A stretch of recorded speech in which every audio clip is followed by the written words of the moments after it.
Hello, it's good to be here. And how you doing today?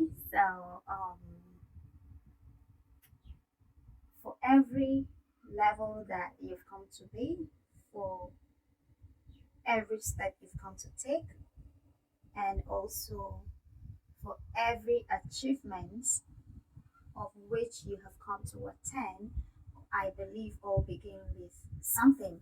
I mean, you did not just wake up and then you find yourself where you are or currently operating, or you did not just wake up and then you just discovered that I'm at this very position which I have designed or which I have, planned to be.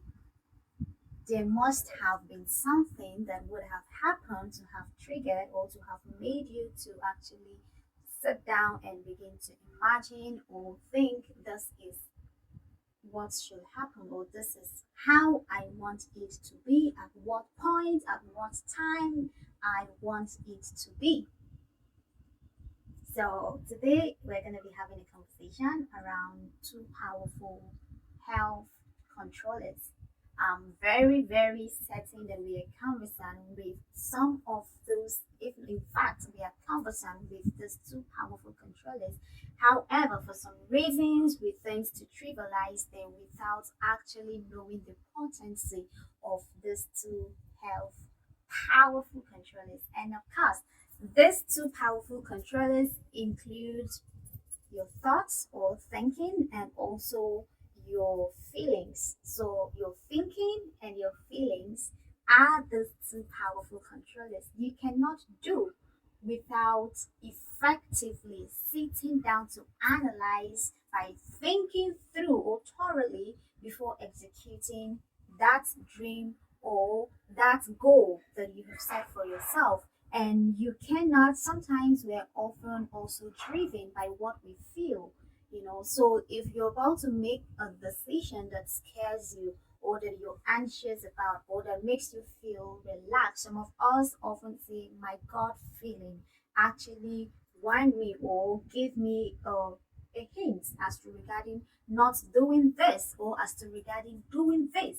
And so this also applies to our health. I mean, like in your health, there are certain health challenges or circumstances that we find ourselves that just this very powerful controller can have a really great, tremendous impact. And of course, I'm referring to your thinking instincts and your feelings. So let's look at using depression, using anxiety and inferiority complex as an example or to use as an instance to see how these two powerful controllers will have a positive impact on the outcome of these two challenges or three challenges, which is depression, anxiety, and inferiority or self-esteem, self-esteem, low self-esteem. So if we are looking at, for instance, that this person is experiencing depression, what would have resulted to depression? What would have resulted to that chronic anxiety? It just means something would have happened to have triggered the negative feelings that that person is currently experiencing. And how really often do you subject your mind into thinking extensively or worrying extensively over and over consistently that it has to develop to that depression that you begin to lose interest in doing certain things and you are constantly thinking of the things that will be demoting your mood, will be demoting how you feel as a person, and of course, consistently subjecting you to fear and feeling worthless as a person.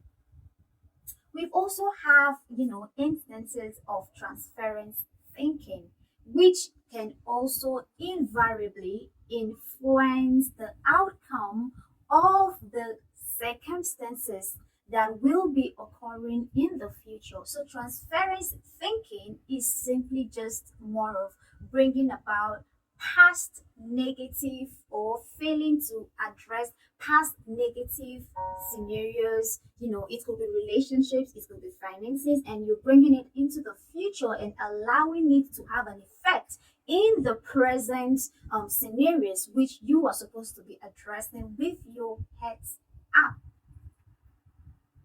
So it is very important that we do not subject ourselves or dwell ourselves in the emotions or in the verge of transference thinking or transference relationships or transference finances or transference whatever it is that was in the past that you failed to resolve shouldn't be reoccurring or shouldn't be interfering with your present or future circumstances.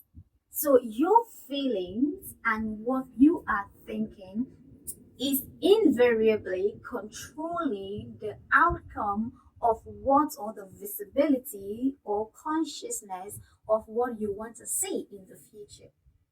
So I need you to be very much conscious that of what you think, your thoughts, they are the outcome, they become the outcome of what becomes of us.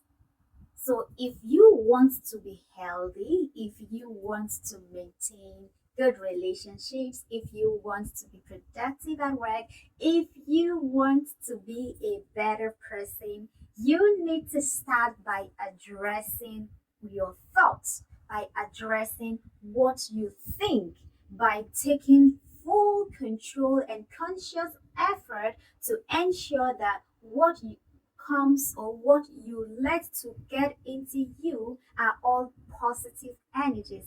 In that way, of course, you will take greater control of not just your health, but of course, your entire well being as a person.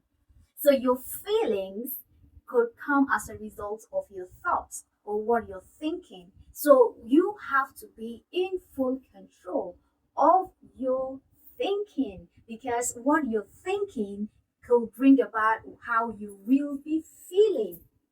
So I look forward. This is just a very brief. Let's have a recap.